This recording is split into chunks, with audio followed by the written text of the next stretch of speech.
समझाते हैं तो 1 गुना 5 मतलब 100 गुना 5 मतलब 500 लोग एक बार में सुधर सकते हैं, है कि नहीं।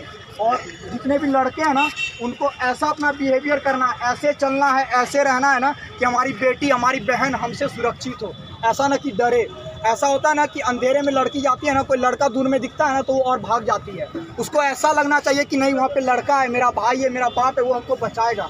ऐसा हमको बदलना होगा। कब बदलेगा? जब हम खुद बदलेंगे। बेटी को बदलने से कुछ नहीं होगा, हम लोग को अपना सोच बदलना चाहिए। अगर सबको यहाँ पे जितने लोग हैं अगर सब खुद में प्रण लेते हैं कि हम ऐसा नहीं, ना तो कभी पाप करेंगे, ना ही किसी और से होने देंगे। और साथ साथ 4 से 5 लोग को अवेयर कीजिए, उनको भी जागरूक कीजिए ये चीज़ लेके कि अब बहुत हो गया अत्याचार, अब नहीं करना है। वो लोग ऑलरेडी बहुत सह चुकी है, उनका हम लोग को वो बनना है, साथी बनना है, उनका रक्षक बनना है, उनका भक्षक नहीं बनना है। हमसे नहीं डरे, वो हमारे पास आए और सोचे नहीं ये भैया हमें बचाएंगे, ये पापा चाचा जो भी है वो हमें बचाएंगे। ये हमारा करना। तो हमारे इंडिविजुअल लेवल पे हमारा यही निर्णय होना चाहिए कि जितने भी लोग हैं अपने घर से शुरुआत करें, खुद को बदले, खुद के भाई को बदले, खुद के दोस्त को बदले, खुद के पापा को, चाचा को, इसको बदले तो ऑटोमेटिक देश सुधर जाएगा। और हम लोग भागलपुर लेवल से स्टार्ट कर रहे हैं। अगर भागलपुर सुधरेगा तो ऑटोमेटिक बिहार में तरक्की होगा, बिहार सुधरेगा तो ऑटोमेटिक चाहे वेस्ट बंगाल हो, चाहे जो भी अदर स्टेट लो, वो सुधरेगा। तो हम लोग को सुधारने वाला चीज़ अपने घर से स्टार्ट करना चाहिए। ये था मेरे तरफ से।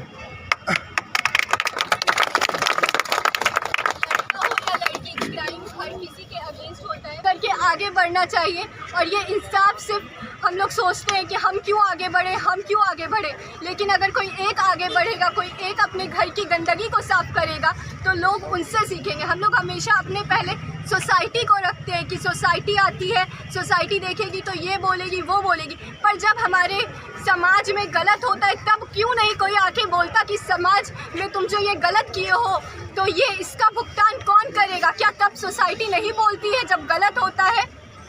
इसका मतलब हमेशा गोल्डन एरा, हमारे प्राइम मिनिस्टर बोलते हैं गोल्डन एरा शुरू हो गया। कहाँ से गोल्डन एरा स्टार्ट हो गया? कल भी बलात्कार होता था, आज भी बलात्कार होता है और कल भी होगा। क्यों होता है? क्योंकि हम चुप बैठ जाते हैं, हम अपने हक का लड़ाई नहीं मांगते। बस वोटिंग के टाइम वोट हमारा अधिकार है, वोट हमारा अधिकार है तो जस्टिस भी हमारा अधिकार है, ये हमारा राइट है। इसके लिए हम सबको लड़ना चाहिए। जो लोग सिर्फ देखते हैं, आते हैं, वीडियो फोटो करते हैं या सोशल मीडिया पे सिर्फ शेयर करने से कुछ नहीं होता भाई। कुछ दूसरे की बहन को भी अपनी बहन की नज़रों से देखे। अपनी बहन के सामने शेर बनता है, दूसरे की बहन के सामने कुत्ते क्यों बनने के लिए तैयार हो जाते हैं? तो अपनी बहन के सामने शेर बनते, दूसरी की बहन के लिए भी शेर बनो। जय हिंद, जय भारत। ये सिर्फ बाहर ही नहीं, बहुत के घरों में भी होता है। आप हर लड़की से पूछिए, हर लड़की के पास कुछ ना कुछ सेक्सुअल हैरेसमेंट का कहानी होगा, चाहे वो घर पे हो, पब्लिक प्लेस पे हो या बाहर हो। लड़की कहीं सेफ नहीं है। आप यहाँ हर लड़की से पूछ लीजिए, क्या आप लोगों के पास नहीं है कोई कहानी? सबके पास मिलेगा, हर लड़की के पास एक कहानी मिलेगा। आखिर क्यों लड़की सेफ नहीं है? एक निर्भया कांड, प्रियंका रेड्डी कांड, आज हमारे कोलकाता का कांड हो गया। ये बस उजागर होते हैं। और हमारे भारत में एक स्टैंडर्ड है रेप केस का। आखिर कुछ लेवल पे हाई नहीं होगा तो आदमी जागरूक नहीं होंगे। छोटे मोटे केस में तो कोई चुप रहते हैं, बस बात ही नहीं करते हैं। आप सब जागरूक होइए, आप अपनी सोच बदलेंगे, अपने समाज का बदलेंगे, तभी देश का उजागर होगा, हमारे आसपास का सराउंडिंग अच्छा होगा।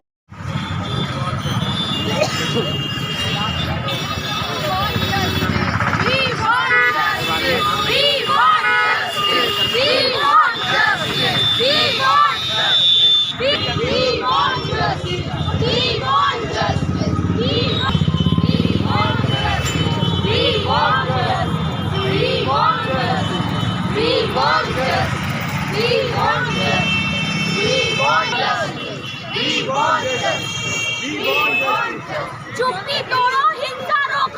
चुप्पी तोड़ो, हिंसा रोको। चुप्पी तोड़ो, हिंसा रोको। चुप्पी तोड़ो, हिंसा रोको। चुप्पी तोड़ो, हिंसा रोको। चुप्पी तोड़ो, हिंसा रोको। चुप्पी तोड़ो, हिंसा रोको। चुप्पी तोड़ो, हिंसा रोको। चुप्पी तोड़ो, हिंसा रोको। चुप्पी तोड़ो, We want justice. We want justice. We want justice. We want justice. We want justice.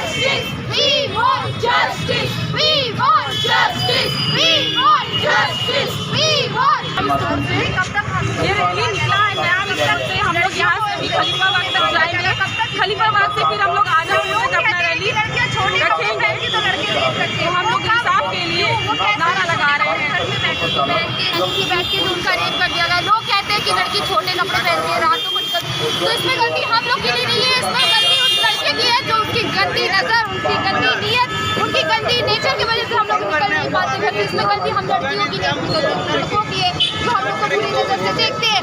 उनकी वजह से हम रात में पढ़ नहीं सकते, लिख नहीं सकते, कहीं घूम फिर नहीं सकते।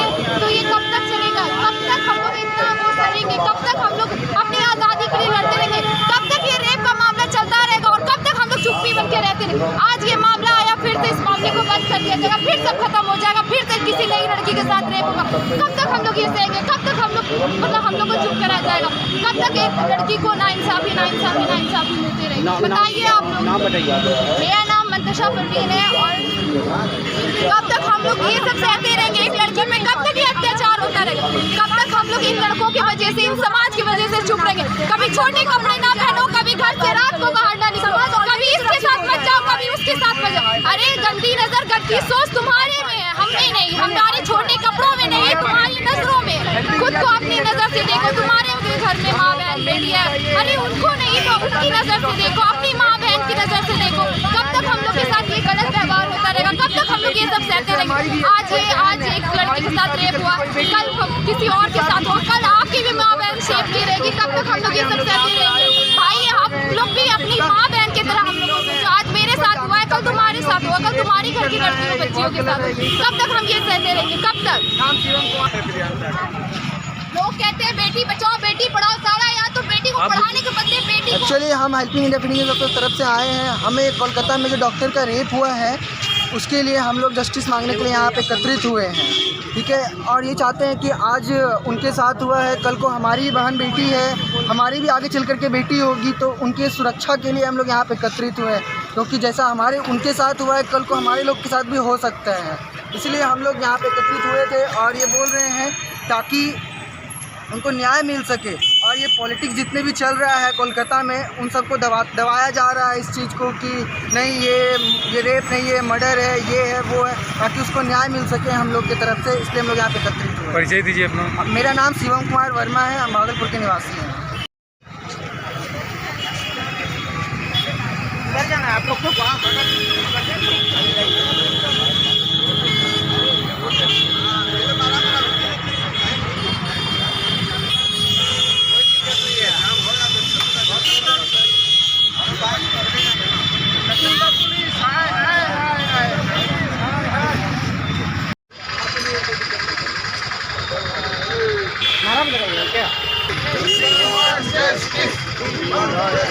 कोलकाता पुलिस हाय हाय, कोलकाता पुलिस हाय हाय, कोलकाता पुलिस हाय हाय।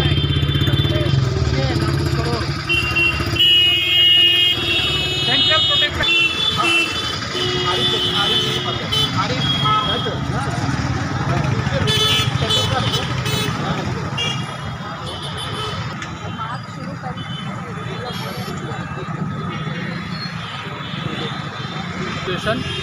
आज हम लोग इंडियन डेंटल एसोसिएशन अंग प्रदेश भागलपुर की तरफ से हम लोग एकजुट हुए हैं, कैंडल मार्च कर रहे हैं। कोलकाता में जो घटना डॉक्टर के साथ अमानवीय व्यवहार हुई है, इसकी हम लोग कड़ी निंदा करते हैं। और जहां पे डॉक्टर वर्क कर रही है और वहां पे ऐसी घटना घट जाए, ये सोचनीय योग्य बात है। और हम कैसे सुरक्षित होंगे जब हम महिला, हम डॉक्टर चिकित्सक सुरक्षित नहीं हो सकती है, और वो भी जहाँ पे वो काम कर रही है तो कहाँ सुरक्षित महसूस करेंगे। तो हम चाहेंगे कि कोलकाता पुलिस और बंगाल सरकार से कि जल्द से जल्द इस पर फास्ट ट्रैक के तहत इसकी सुनवाई की जाए और जो भी दोषी है इसके कड़ी से कड़ी सज़ा दी जाए। और कल जो IMA और इंडियन डेंटल एसोसिएशन के तरफ से जो एक पूर्णतः क्लिनिक बंद करने का आह्वान किया गया है, उसकी हम इंडियन डेंटल एसोसिएशन अंग प्रदेश भागलपुर समर्थन करते हैं और हम उसके साथ हैं। और मैं सभी दंत चिकित्सक जो भी हमारे सदस्य हैं, जो सदस्य नहीं भी हैं, उनसे भी हमारी आग्रह है कि वो कल इस मुहिम के साथ जुड़े। धन्यवाद। भागलपुर कलकत्ता में जो घटना घटी है उसके कंप्लीट विरोध में कैंडल मार्च आयोजित किया है और कल हम लोग कंप्लीट बंद रखेंगे। जब डॉक्टर का ही जीवन सुरक्षित नहीं है तो फिर हम लोग कैसे किसी को जीवन दे सकते हैं। कलकत्ता पुलिस कंप्लीट फेल्योर है।